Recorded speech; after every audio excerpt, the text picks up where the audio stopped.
آپ اپنے دل پر ہاتھ رکھیں، خدا سے کتنی دیر گفتگو کرتے ہیں 24 گھنٹے میں؟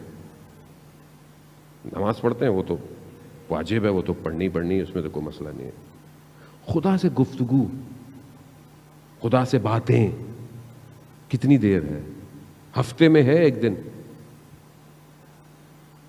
عزیزان محترم، میں آج آپ کو ایک اور ہوم ورک دے رہا ہوں۔ صحیفہ سجادیہ، جسے امام سجاد علیہ السلام اللہم صلی علی محمد، دعاؤں کی کتاب ہے، دعاؤں کی کتاب ہے، مناجات کی کتاب ہے۔ جوانوں کو کہہ رہا ہوں، عزیزان اتنا کچھ پڑھتے ہیں، ایک صحیفہ سجادیہ بھی خرید لیں، نہیں خرید سکتے تو ڈاؤن لوڈ کر لیں، سافٹ ویئر اپلیکیشن ہے، سب ڈاؤن لوڈ کر دیں، اردو میں پڑھیں بے شک، ترجمہ مناجات تائبین، توبہ کرنے والوں کی مناجات، یعنی جنہوں نے توبہ کرنی ہے وہ خدا سے کیسے گفتگو کریں، امام سکھا رہے ہیں۔ ایک فراز ہے اس کا بہت عجیب ہے کہ پروردگار گناہ کو معاف کر دے گا، ختم کر دے گا گناہ کو، گناہ نہیں رہے گا، نظر نہیں آئے گا، لیکن پھر بھی جب حاضر ہوگا بندہ نا تو اسے گناہ یاد آئے گا۔ یہ جو یاد آنا ہے نا، یہ اس کے دل کو افسردہ کر دے گا۔ اللہ اکبر، وہ تو رحمان ہے، اس نے تو کہا میں نے معاف کر دیا تمہیں گناہ، لیکن شرمندگی، اس لیے امام فرماتے ہیں مناجات ابو حمزہ کے اندر بھی چند مناجات ہیں جس کو آپ اپنی زندگی میں جو ہے نا وہ رکھیں۔ ضروری نہیں ہے کہ رمضان میں پڑھنی ہے مناجات، دعائے ابو حمزہ ضروری نہیں ہے کہ آپ رمضان میں پڑھیں، آپ پورا سال تھوڑا تھوڑا پڑھتے ہیں۔ مناجات شعبانیہ جو شعبان کی رات پڑھی جاتی ہے، آپ اس کو سال میں پڑھیں، کسی بھی ٹائم پڑھیں۔ مناجات امیر المومنین کوفہ کے اعمال میں سے آپ کبھی پڑھیں۔ میں نے جوانوں کو دیکھا عزیزان محترم سجدوں میں گڑ گڑاتے ہوئے مناجاتوں کو پڑھنا۔ آیت اللہ عظمہ بہجت رضوان اللہ تعالیٰ فرماتے تھے کہ ہم اپنے استاد کے کہنے پر حرم مولا کائنات میں تہجد کی نماز پڑھ رہے تھے، ہم نے قنوت میں دعائیں پڑھنی ہوتی تھی، ہم نے دیکھا کہ ایک جوان آیا، وہ قنوت میں دعائے ابو حمزہ ایسے پڑھ رہا ہے جیسے خدا سے گفتگو کر، واقعاً اپنے وجود کے ساتھ۔ نماز ختم ہوئی، جوان چلا گیا، کہا ہم نے اپنے استاد سے پوچھا کہ یہ کون تھا؟ کہا مگر تم نہیں پہچان پائے، وقت کا امام تھا۔ کہا ہم کب دیکھیں گے استاد؟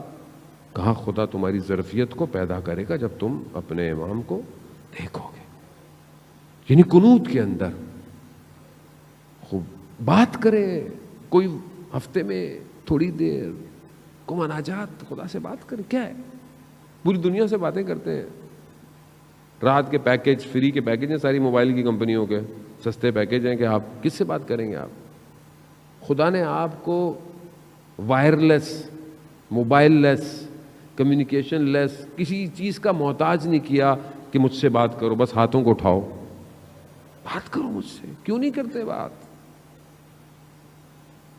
خدا اسی لیے گرفتار کرتا ہے ہم لوگوں کو، مصیبت میں جو ڈالتا ہے نا، لوگ بہت مصیبت میں پریشان ہوتے ہیں۔ کبھی کبھی ہمیں بھی احساس ہوتا ہے کہ سامنے والا اتنی دعائیں کر رہا ہے، اتنی التماس کر رہا ہے، ہم بھی کہتے ہیں پروردگار تو رحم کر بندے کے اوپر، لیکن کبھی کبھی پھر مجھے وہ آیت اللہ نخود کی اسوانی رضوان اللہ تعالیٰ علیہ کا واقعہ یاد آتا ہے۔ آپ یقین کریں کبھی کبھی ہمیں بھی احساس ہوتا ہے کہ میں بھی خدا کی بارگاہ میں پروردگار، مطلب ہم ہیں تو گناہ گار، لیکن کچھ ہماری بھی لاج رکھ لے، بندے کی مشکل حل کر دے۔ لیکن مجھے وہ بات یاد آ جاتی ہے آیت اللہ نخود کی اسفہانی رضوان اللہ تعالیٰ علیہ کی، کہ شاگرد کہتا ہے میں ان کی خدمت میں حاضر ہوا، میں نے دیکھا استاد رو رہے ہیں، گریہ کر رہے ہیں۔ میں نے کہا استاد گریہ کیوں کر رہے ہیں؟ کہا اللہ نے میرا جو پہلا درجہ تھا اسے درجے کو بڑھا دیا ہے۔ تو کہا یہ تو خوش ہونے کی بات ہے اس میں۔ کہا نہیں، جو میرا پچھلا درجہ تھا اس میں جب کوئی اپنی حاجت لے کے میرے پاس آتا تھا، مشکل لے کے میرے پاس آتا تھا نا، تو میں دعا کر کر اس کی مشکل حل کر دیتا تھا۔ اب جس مقام پہ میں آیا ہوں، یہاں سے مجھے نظر آ رہا ہے کہ یہ جو مشکل ہے نا اس کے اوپر، یہ اللہ کا فضل تھا، اور میں دعا کر کے اس فضل کو ہٹا دیتا تھا۔ کبھی کبھی احساس ہوتا ہے میں بھی پیچھے ہو جاتا ہوں، ہماری کوئی حیثیت نہیں ہے اتنی، ہاں لیکن بہرحال انسان ہے، میں آپ کے لیے دعا کروں، آپ میرے لیے دعا کریں، ہم سب کو مل کے دعا کرنی چاہیے ایک دوسرے کے لیے. ویسے بھی عزیزان محترم کسی کی دعا خدا قبول کر لیتا ہے، لیکن یہ جو مشکل گرفتاری ہے، آغا دولابی فرماتے تھے، کتنا خوبصورت جملہ ہے، فارسی کا ہے، مزہ بھی اس کا فارسی میں ہے، ہر کے گرفتار است گرفتار یار است، کہ جو گرفتار ہے، جو پھنسا ہوا ہے، وہ اصل میں اپنے یار کے لیے پھنسا ہوا، اس نے پھنسایا ہوا ہے اس کو. وہ چاہتا ہے آپ کو پھنسا کے رکھے، وہ چاہتا ہے کسی کو اولاد نہ دے، اس کی مرضی.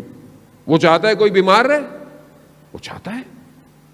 وہ چاہتا ہے کسی کو یہ مسئلہ رہے، اس کی مرضی ہے. وہ خالق ہے.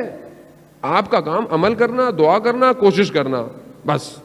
باقی اس کی مرضی، وہ کچھ بھی کرے.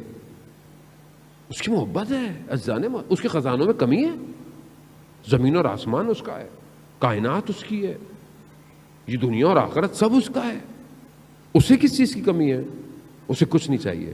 اس لیے حدیث قدسی میں ہے کہ میں نے ساری چیزوں کو اے بنی آدم تمہارے لیے خلق کیا ہے، مگر تمہیں میں نے اپنے لیے خلق کیا ہے.